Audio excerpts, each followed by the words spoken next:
Approximately 2/3 of the globe live in poverty.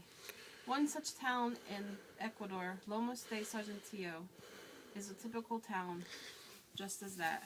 I had the privilege of visiting there on a missionary assignment. Everyone knows each other in those towns.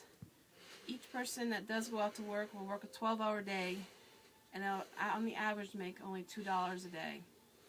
If your home has 4 walls, then it most likely has a dirt floor. Running water is a luxury. If you get sick, then the problem is the nearest medical center is an hour away in a large city. The transportation are bicycles, so you would have to save for a long time to get there. Although the people are very poor, they are the most happy, giving, loving people I have ever personally met. I had the privilege to live and stay amongst these people. And one particular family that I really grew fond of was a mother, father, a 14-year-old son, and a 5-year-old little girl. They had nothing financially. They could barely feed themselves. The little girl, she had one toy. The day that my husband and I were to go back to the United States, they gave me a very special gift. This gift truly changed my life. The gift was this little small doll. Typical vibrant colors of the culture. It's very simple, inexpensive. It was not the gift per se, it was what I learned from it. The people of the village truly would give the shirt off their back to you. Everyone was willing to give up their seat, their bed, or even their plate of food. Everyone always had smiles on their faces. The typical day, if you stayed at home, you would take care of your home, take care of the family, and spend time with your family and your friends. If you worked your long, hard day, you would come home and you would spend time with your neighbors and your friends and your family. They seemed to have no worries. The priority really was their friends and family and their neighbors. They concerned themselves with only their necessities. They did not worry about keeping up with the Joneses. They were concerned more that the neighbors had what they need, and they didn't want to compete with them. The family who gave me this doll was a typical family of this village.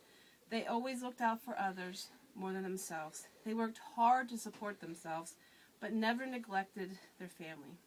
The children had little means, but were the happiest I have ever seen.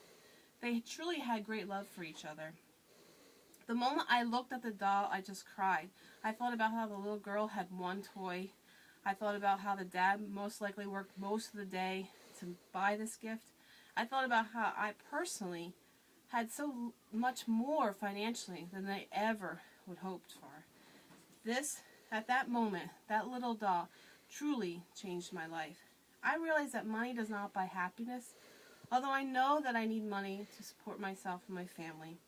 I don't need a big house, a fancy car, or many things to put in it to make myself happy. The most important thing are your friends and your family.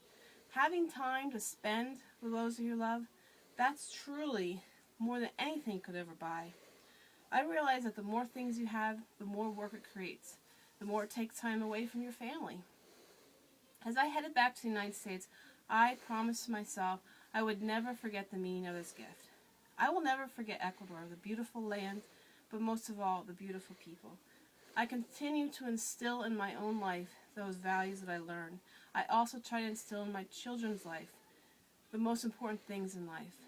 It's very difficult in this society to raise children because people are trying to strive for material gain.